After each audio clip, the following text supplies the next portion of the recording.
Electric smokers promise easy, hassle-free barbecue, but do they actually work? I've put the Masterbuilt electric smoker to the test, and in this video, I'll show you exactly how it performs. I'll cover how it works, the pros and the cons, and most importantly, if it's worth your money. So stick around because I'll share a simple trick to get more smoke flavor from it. Alright, so why would someone choose an electric smoker over a traditional charcoal or wood smoker? Well, for starters, if you're new to smoking, charcoal can be a real pain.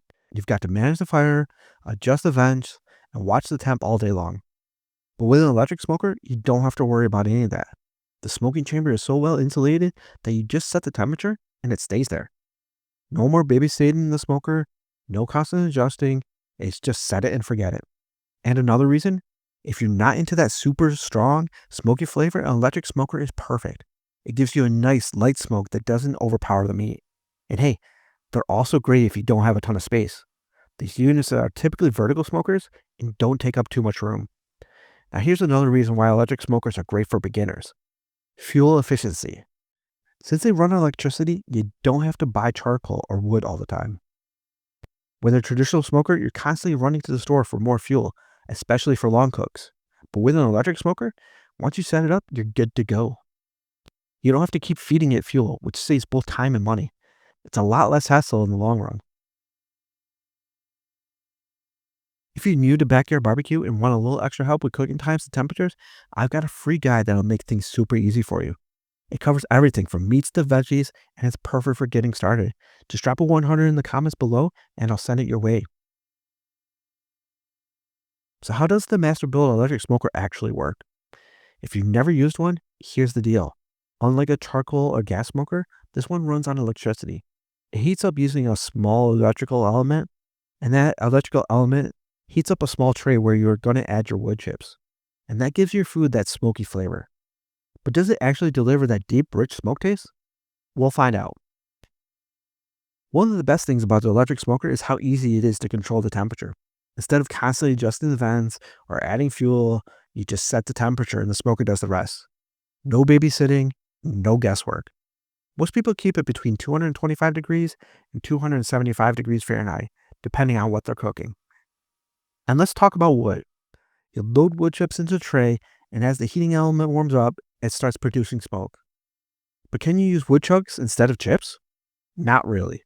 The Masterbuilt smoker is designed for small wood chips because chunks take too long to burn, and it won't produce consistent smoke. This is a common question. Does the Masterbuilt smoker need a water pan? The short answer is, it depends. Water helps regulate the temperature and keeps the meat from drying out. But if you want a stronger smoke flavor, you might want to leave it empty or just use a little bit of water. Now, let's put the smoker to the test. I've done two separate cooks here, a whole smoked chicken and a prime rib roast to see how well it holds temperature, how much smoke it puts out, and whether it's really set it and forget it. First up, I smoked a whole chicken. This is a great test because poultry can be tricky. You want crispy skin, but you also need enough smoke to add flavor without overpowering it. I set the smoker to 250 degrees Fahrenheit. I used apple wood chips to keep the flavor mild and slightly sweet. The smoker held the temp pretty well, but I noticed that the skin needed a little help crisping up. If you want a crispier skin, cracking the door slightly at the end of the cook can help dry it out. After about 3 hours, the chicken was fully cooked, and that flavor? It's a nice light smokiness, but wasn't as bold as you get from a charcoal or offset smoker. Next, I went with something a little bit more high stakes, a prime rib roast. This is where the smoker really had to prove itself. For this cook, I set the smoker to 250 degrees Fahrenheit and went with apple wood because that is what I had on hand. The prime rib needs a steady temp for that perfect medium rare finish.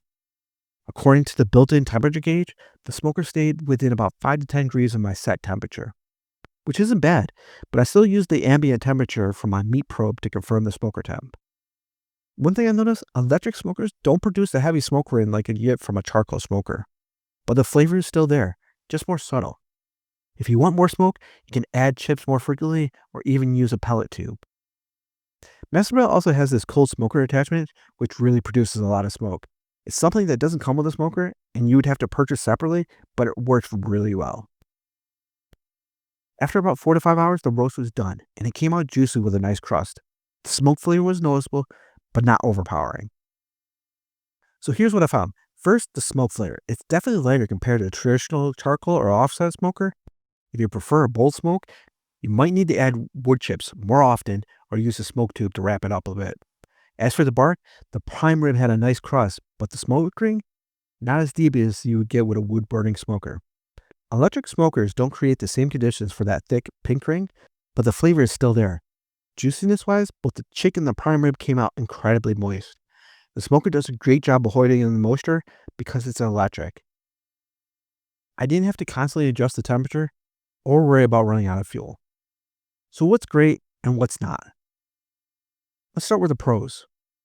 It's super easy to use and it's perfect for beginners. No need to babysit that temperature. It uses electricity so you don't have to buy charcoal or propane. It could probably be used in a townhome or an apartment where you aren't supposed to have gas or charcoal grills. Also, it has stable temperatures for low and slow cooking. But here are a few downsides. The smoke flavor isn't as strong as from a traditional smoker. The smoke ring won't be as deep. For more smoke, you're going to need to add a lot of wood chips more often or use a smoke tube. So, is the Masterbuilt electric smoker worth it? If you're new to smoking and want something simple with minimal fuss, this is a great option. But if you're after that deep, smoky flavor and a strong smoke ring, you'll get better results with a charcoal smoker. So that's the rundown on whether the Masterbuilt electric smoker is worth it. But here's the thing, you might be wondering, how do I actually use this smoker to cook something amazing? Well, that's exactly what I'm going to show you next. In my next video, I'll walk you through how to smoke a prime rib on the Masterbuilt electric smoker step by step. Trust me, you don't want to miss this one if you're looking to make a mouth-watering prime rib that's juicy and flavorful. Just click on the video right here, and I'll see you in the next one.